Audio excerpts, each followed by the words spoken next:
everyone, welcome to tic-tok. Today we have the review of the Lum-Tec M47. The M47 is one of their M chronograph models. This one in particular is in black PVD here.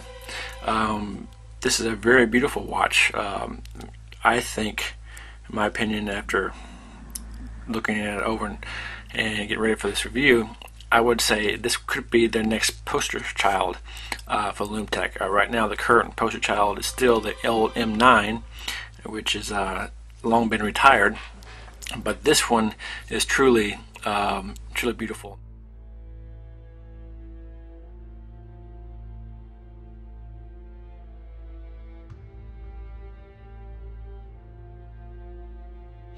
If they're looking for a chronograph to distinguish what Lum-Tec does, I think this one here is quite an example of that.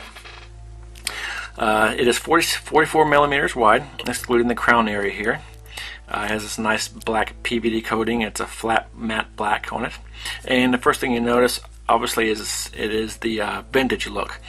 This has nice vintage markers on it, which is a nice sand colored, matching the strap as well.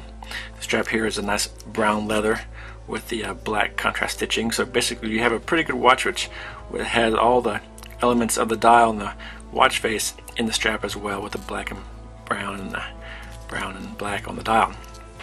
Anyway, it's 44 millimeters wide.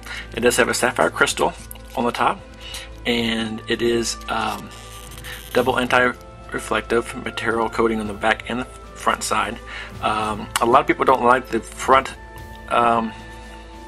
coating on the front because you usually get a bluish hue to it, but this one in particular, I know it's a double-sided reflective, but I can't get a blue hue on this crystal, which is surprising because usually when you tilt it around like this, the Lum-Tecs, you will easily be able to see a blue hue in the dial, especially when the black dials, because when the black, they really show the blue up a whole lot. But I don't know what it is about this particular one, but you do not get the blue hue.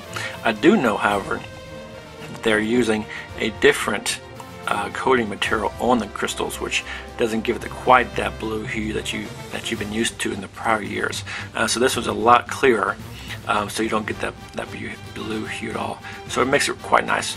Of course, you know, eventually it could scratch, but if you want to take it off, that's fine. But it does have a pretty nice anti-reflective quality, as you can see, passing it through the light.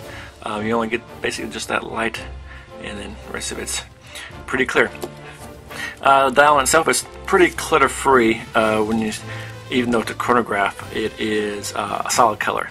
You don't have a lot of multiple colors in the dial at all. The second hand and the chrono second is all the same color. Normally you see them in a red or some contrasting color.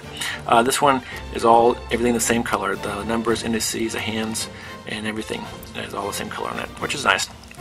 The chronograph movement is nice and smooth there as usual. It is the Japanese Minolta OS 20 movement in this model, which is nice because it does have a 60-minute in a second, and then it also has a 24-hour sub-dial on the 3 o'clock, which is pretty nice for any military folk or people who like to see 24-hour time. The only other thing about this is it's not GMT.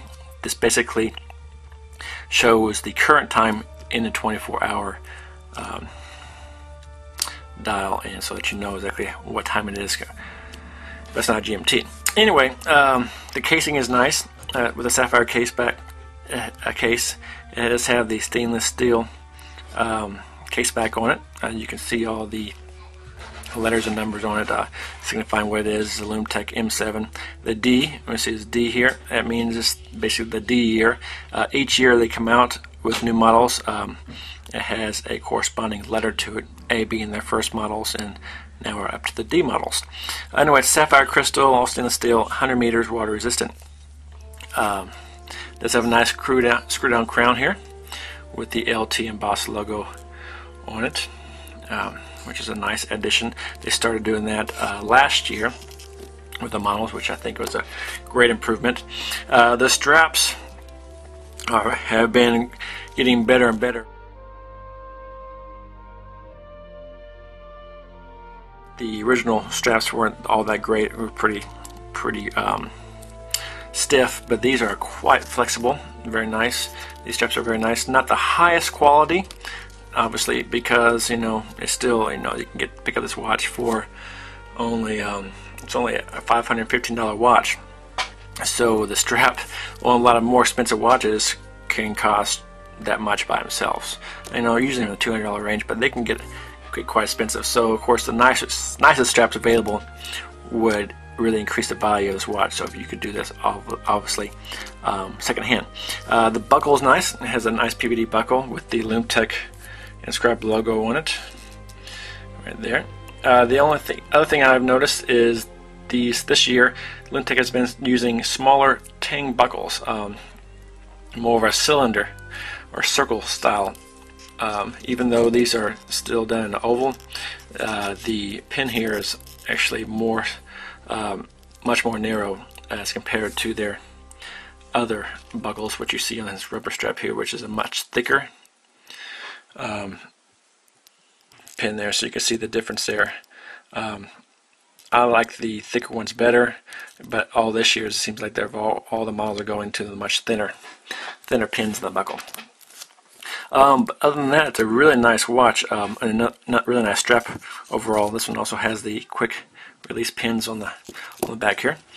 Some of the straps it comes with, this really nice rubber embossed strap, which is the Lum-Tec embossed, and you can see just how quite nice that looks with an all black rubber strap. This, like I said, this watch and this dial colors, I think could very easily be their next poster child, because it just looks so good in everything. It's black rubber. It also comes with this black bracelet here, black PVD bracelet, and you can see also how it will look there as well. And I was messing around here at tic-tok. We also give more straps with the purchases, and this one here I wanted to try it with this green, being the vintage colors. This looks pretty outstanding too. The nice military green on it with this, it's already looking vintage military already, but then you add a little bit of green to it for contrast with the straps, and it looks pretty stellar with that. So we may offer with the green strap. We're not sure exactly which one we're going to offer with yet, but most likely with the green, because it looks really good. Other than that, let's run down here through some specs for it. It's made out of course 3/16 stainless steel. The lug width here is 24 millimeters, so if you want to add any other straps, you can just, besides these and the ones we provide, just 24 millimeters there, and you're having yourself a nice strap. Case back, of course, is threaded, which is nice. You got the screw down crown, and their MDV loom technology is pretty stellar, but on this model it's not that great, because you do have the tinting of the numbers, so you're not looking at standard C3 Super Nova. You're looking at a more vintage coloring to it, and so when you add color to Super Nova, you lose some of the glow from that. And show you what that looks like on the wrist. And as you can see, fits very nice and comfortable on the wrist. The chronographs are very lightweight compared to auto movements and the auto M's. So this is a very light watch, and I have a 7.5 inch wrist, and so you can see it looks really great on my wrist. It's a good size for it. But we'll take it into the dark here and see if we can get ourselves a loom shot here. This here is the loom shot of the M47. You can see it's pretty bright right after you charge it up, and when you're coming in from the outdoors, the sunlight will charge it up quite nicely. You can see the hands are quite a bit more brighter than the indices and the numbers. The hands by themselves have a lot more straight C3 in the hands. You still get a little bit of coloring in them, but I'm sure they meant to do that on purpose with a little more C3 in them, because the hands are the most important part over just the indices and the numbers. You can see as we're recording here, as it starts to die down, the camera is not going to pick it up quite as much as I can with my eyes. It's quite a bit brighter than this, but you do lose a lot of the glow power when you have colored indices.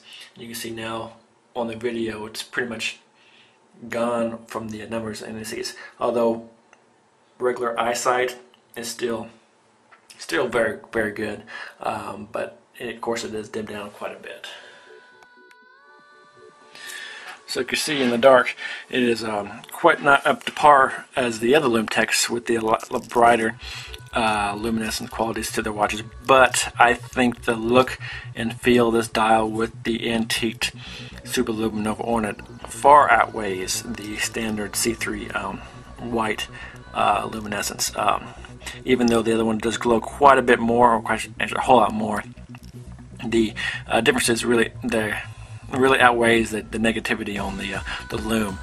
Even though I was able to see, a whole lot better than the camera picked up, you probably won't be able to see it throughout the night. This watch will probably give you about, I would say, 3 to 5 hours of good visible light for your eyes at night, but you can probably see the hands much longer than that. But the dial might fade away after about 4 hours of nighttime use without recharging. But the hands, like I said, you can see the hands are a little bit lighter than the rest of the dial, so you'll be able to see should be able to see the hands hopefully into the morning hours. But other than that, though, I think the coloring of it outweighs the loss in the Lum quality that you'll be getting with the Lum-Tec. So that's the Lum-Tec M47. It is available at the Lum-Tec website, lumtec.com, with the dash in it, and it's also available at tic-tok.net, that's tic-tok.net, or mytictok.com. That's the Lum-Tec M47, and I hope you liked this review.